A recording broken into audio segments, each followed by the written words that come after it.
এটা হচ্ছে সেই মন্দিরটা। একবার ভিউটা দেখো তোমরা, পুরোটা দেখানোর চেষ্টা করছি। খুব সুন্দর কিন্তু জায়গাটা, তা দিয়ে খুব সুন্দর একটা মনোরম পরিবেশ। আর পাশেই রয়েছে একটা পুকুরের মতো, খুব সুন্দর ডেকোরেশন করা।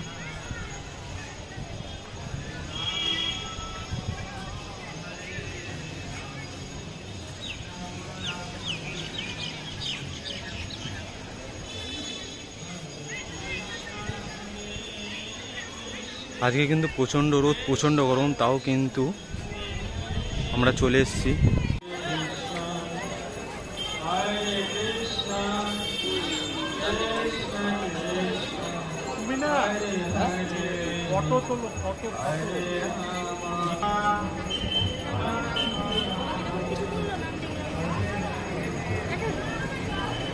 ঠিক আছে।